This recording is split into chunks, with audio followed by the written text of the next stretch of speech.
சட்டமன்ற தேர்தலில் ஏற்பட்ட தோல்வி குறித்து ஆராய அமைக்கப்பட்ட திமுக கள ஆய்வு குழுவினருடன் அந்த கட்சியின் தலைவர் மு.க.ஸ்டாலின் இரண்டாவது நாளாக ஆலோசனையில் ஈடுபட்டுள்ளார். இது தொடர்பான கூடுதல் விவரங்களை வழங்குவதற்காக எமது செய்தியாளர் மாணிக்கம் அழைப்பில் உள்ளார். மாணிக்கம், வணக்கம். மேலும் விவரங்களை பதிவு செய்யலாம்.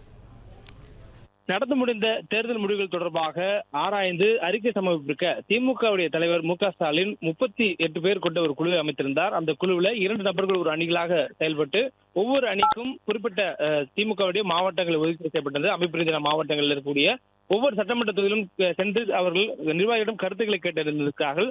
அந்த கருத்துக்களை அறிக்கையாக நேற்றைய தினம் குழு சமர்ப்பிக்க வேண்டும் என உத்தரவிட்ட நிலையில தற்போது ஒவ்வொருவராக அறிக்கை சமர்ப்பித்தவரிடம் முதலமைச்சர் திமுக தலைவர் மு.க.ஸ்டாலின் அவருடைய கருத்துக்களை அறிந்த கூட்டம் தொடர்பான ஆலோசனை மேற்கொண்டிருக்கிறார். மேலும் அந்த கருத்து கேட்பு கூட்டங்களில் நிர்வாகிகள் தெரிவித்திருக்கக்கூடிய கருத்துக்கள் என்ன, மேலும் அவர்கள் கூறிய கருத்துகள் உண்மைதான் என்பதை எவ்வாறு கண்டறிந்தார்கள் என்பது குறித்த ஆலோசனை மேற்கொண்டது மட்டுமில்லாமல் அது மீதான எடுக்கப்பட வேண்டிய நடவடிக்கைகள் குறித்து மூத்த நிர்வாகிகளிடம் ஆலோசனை மேற்கொண்டிருக்கிறார். இன்று 2வது நாளாக சென்னை உள்ளிட்ட பல்வேறு மாவட்டங்கள் நடத்தப்பட்டிருக்கக்கூடிய கருத்து கேட்புகள் தொடர்பாக நேற்று தினம் கேட்கப்பட்டிருந்தது.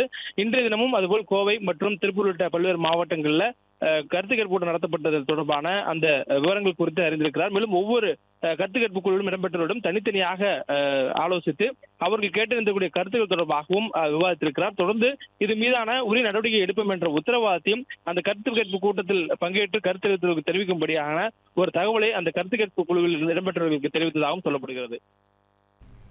பிளே ஸ்டோர் மற்றும் ஆப் ஸ்டோரில் இருந்து பாலிமர் செயலியை QR கோடு மூலம் பதிவிறக்கம் செய்யுங்கள். செய்திகளை உடனுக்குடன் பெறுங்கள்.